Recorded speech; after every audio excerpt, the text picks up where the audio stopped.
নতুন রাজনৈতিক দল হিসেবে নিবন্ধন পেতে নির্বাচন কমিশনের বিদ্যমান শর্ত শিথিলের আবেদন করবে জাতীয় নাগরিক পার্টি এনসিপি। কমিশনের বেঁধে দেওয়া সময়ের মধ্যে নিবন্ধনের শর্ত পূরণ করা নিয়ে জটিলতা থাকায় সময় বাড়ানোর আবেদন করার কথাও ভাবছেন দলটির নেতারা।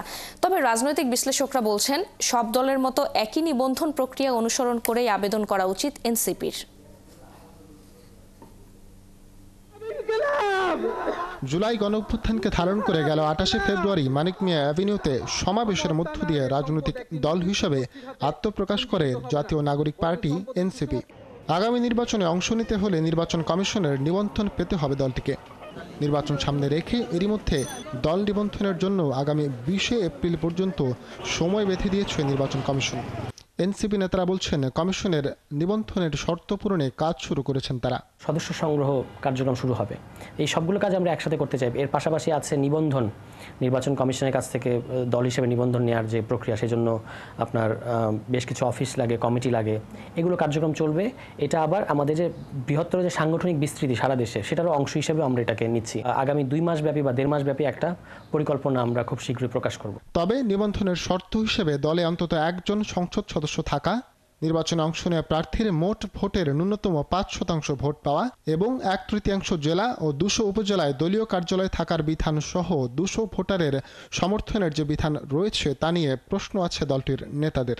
এখন বিদ্যমান যে গণবিরোধী আরপিও, সেটার মধ্যে যে ক্রাইটেরিয়া ২১টা জেলা, ১০০ উপজেলা এবং ২০০ করে ভোটার, এটা মিট আপ করার সক্ষমতা আমাদের এখনই আছে। কিন্তু আমরা মনে করি যে নির্বাচন ব্যবস্থা সংস্কার কমিশন যে প্রস্তাব দিয়েছে আরপিও সংশোধনের, সেটাকে আমলে নিয়ে পরিবর্তন করা দরকার এবং নির্বাচন কমিশনের কাছে আমরা হয়তো সময় চাইবো আর কি। আমাদের পক্ষে খুব লজিক্যাল কারণেই ২০ এপ্রিলের মধ্যে টাইমটা মিট আপ করা সম্ভব না, ফলে এটা তাকে শিথিল করতেই হবে, অর্থাৎ সময় বাড়াতে হবে। তবে রাজনৈতিক বিশ্লেষকরা বলছেন, সব দলের মতো একই পদ্ধতি অনুসরণ করেই নিবন্ধনের জন্য এনসিপির আবেদন করা উচিত। শর্ত পূরণের জন্য তারা নিবন্ধনের সময় বাড়ানোর আবেদনও করতে পারেন।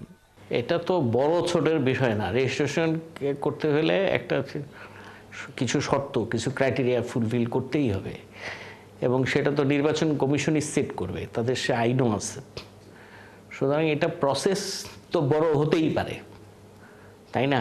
খালি একটা ফর্ম দিল, ফিল আপ করে দিলাম, রেজিস্ট্রেশন হয়ে গেল। এটা তো নির্বাচন একটা রাজনৈতিক দলের ক্ষেত্রে এটা তো প্রযোজ্য হবে না। যার একটু সময় নেওয়া যেতে পারে, তবে শর্ত মেনেই করা উচিত।